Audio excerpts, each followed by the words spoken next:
আমরা অনেকদিন ধরেই দেখে আসছি বাংলাদেশে আমাদের হিন্দু সংখ্যালঘু ভাইদের উপরে অত্যাচার করা হচ্ছে। রিসেন্ট যে ঘটনাটা ঘটে গেছে বিদায় বিতরক ঘটনা, দীপু চন্দ্র দাসকে আমরা দেখেছি বাংলাদেশে উন্মত্ত জনতার পিটিয়ে জ্যান্ত আগুনে পুড়িয়ে মেরেছে। তার সাথে কয়েকদিন আগে আমরা দেখলাম অমৃত মণ্ডল বলে আরেকজনকেও একইভাবে খুন করা হয়েছে। এই যে এবং তার প্রতিবাদে আমাদের হিন্দু সনাতনী সাধু সন্তরা বাংলাদেশ ডেপুটি হাই কমিশনে যে বিক্ষোভ দেখাতে গেছিল, শান্তিপূর্ণ বিক্ষোভ, সেই বিক্ষোভের ওপরে মমতা ব্যানার্জির পুলিশ মানে একেবারে নির্দয়ভাবে লাঠিপেটা করে সবাইকে জখম করেছে। এবং এই জিনিসটাকে আমরা মাথায় রেখে এবং এই জিনিসটার প্রতিবাদে আমরা আজকে একটা মিছিল করেছি এবং বাঁশদ্রোণী ব্রিজে আমরা বিক্ষোভ প্রদর্শন করি। ভারত ভাগই হয়েছিল ধর্মের ভিত্তিতে। তো আমাদের মনে হয় সেই বীজটা এখনো আমাদের আস্তে আস্তে আস্তে অঙ্কুর হয়ে এখনো বড় হচ্ছে। এখনো সেই ধর্মের ভিত্তিতে আমরা বিভক্ত। হিন্দু বলে কি শুধু হিন্দু? হিন্দুর মধ্যে অনেক ভাগ আছে, অনেক পার্টি আছে। মুসলিমরা যেমন এক হয়ে নারীদের সামনে রেখে ওদের ছোট্টবেলা থেকে বাড়ির বাচ্চাদেরকে সবকিছু শেখানো হয় যে তোমাকে তোমার জাতের জন্য সবকিছু করতে হবে। এটা আমাদের হিন্দু বাড়ির প্রত্যেকটা মায়েদের শেখানো উচিত যে তাদের সন্তানকেও দেশের জন্য ডেডিকেটেড হতে হবে। আর আমরা তো বিভক্ত হয়ে গেছে বিভিন্ন পার্টিতে, সিপিএম হতে পারে, তৃণমূল হতে পারে, আমরা বিজেপি হিন্দু পার্টি। আমাদের এই মুহূর্তে সব থেকে বড় সমস্যা বা থ্রেট হচ্ছে যে এই মুসলিম থ্রেট। তাই আমাদেরকে সবাইকে এক হয়ে আমাদের এগিয়ে যেতে হবে, মোদিজির পাশে থাকতে হবে। বাংলাদেশি দেখুন, যারা হিন্দু তারা নির্যাতিত হচ্ছে অনেক আগে থেকেই, আমরা জানি ভেতরে, কিন্তু এখন বই প্রকাশ হয়েছে বেশি করে। কিন্তু এইটা সমূল্য উৎপাটিত করতে হলে আমাদের এক হতে হবে সব হিন্দুদের, তা না হলে আমরা হিন্দুরা কেউ থাকবে না, হিন্দুরা শেষ হয়ে যাবে যদি একতা না থাকে। হিন্দুরা এক হলেই সব আমরা সব করতে পারবো।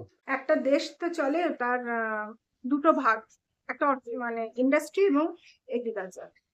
তো বাংলাদেশ আমার মতে বলে যে তার পিতাই তো ভারত, ভারতবর্ষের উপর সে নির্ভর করতে সে বাধ্য। তো আমাদের দেশ যদি তার ব্যবসা বাণিজ্য এই সমস্ত যদি রপ্তানিটার দিক থেকে যদি বন্ধ করে দেয় বা বিভিন্ন বাংলাদেশি প্রোডাক্ট যদি আমাদের বাংলা মানে আমাদের ভারতে বা আমাদের বিশেষ করে পশ্চিমবঙ্গে যদি প্রবেশ নিষিদ্ধ করে দেয়, তাহলেই আটকে যেতে পারে, তাহলেই টান পড়ে যেতে পারে ওদের খাদ্য ভান্ডারে। সেই ইংলিশ সরকার হচ্ছে জিহাদিদেরকে জেল থেকে ছেড়ে দিয়েছে। এটা একটা সব থেকে বড় বিপজ্জনক ঘটনা ভারতের জন্য। এবং যারা জঙ্গি তাদেরকেও ছেড়ে দেওয়া হয়েছে, তারা এসে আছে বর্ডারের কাছে, তারা যে কোনো সময় ভারতবর্ষে ঢুকে যেতে পারে এবং ভারতবর্ষের জন্য এটা একটা বড় থ্রেট। ভারতবর্ষ এর জন্য আগামী দিনে বড় জঙ্গি হামলাও হতে পারে, যার জন্য ভারত সরকার বাংলাদেশ সরকারের সঙ্গে যোগাযোগ রেখে চলেছে এবং যাতে এই ধরনের ঘটনা না হয়, জেলে তাদেরকে ধরে ঢোকানো হয়, সেই দিকে দেখতে হবে ইউনিট সরকার। আমাদের মতে আমরা যা বিগত 10-12 বছরে মমতা ম্যাডামের প্রশাসনের যে মুসলমান তোষণ নীতি দেখছি, তাতে তো মনে হয় যে প্রত্যক্ষভাবে না হলেও পরোক্ষ হাত তো নিশ্চয়ই আছে, নইলে এতটা বাড়বাড়ন্তদের হতে পারতো না। যে ঘটনাটা হয়েছে খুবই খুবই দুঃখের।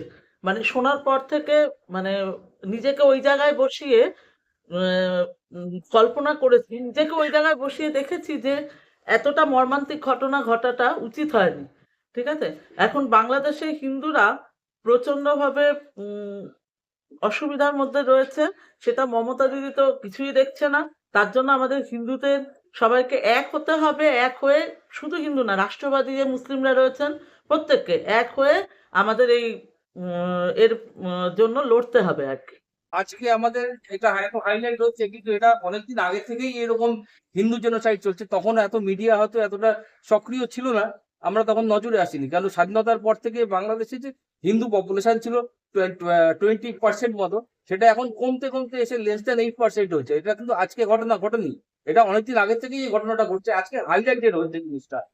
এখন বাংলাদেশে মুসলিম র্যাডিকালাইজেশন হয়ে গেছে, যার ফলে হিন্দু যারা মাইনরিটি আছে ওরা কিন্তু খতরায় আছে এবং এই র্যাডিকালাইজেশনের জন্যই হিন্দুদেরকে ধরে ধরে বেছে বেছে এগুলো মারা হচ্ছে, যেটা আমরা পেহেলগাঁওয়েও দেখেছি, যেখানে আমাদের হিন্দুদেরকে মানে কি বলবো, মানে প্যান্ট খুলে চেক করে মুসলিম কিনা সেটা দেখে দেখে তাদেরকে হত্যা করা হয়েছে, এবং এই জিনিস আমরা চলতে দেব না।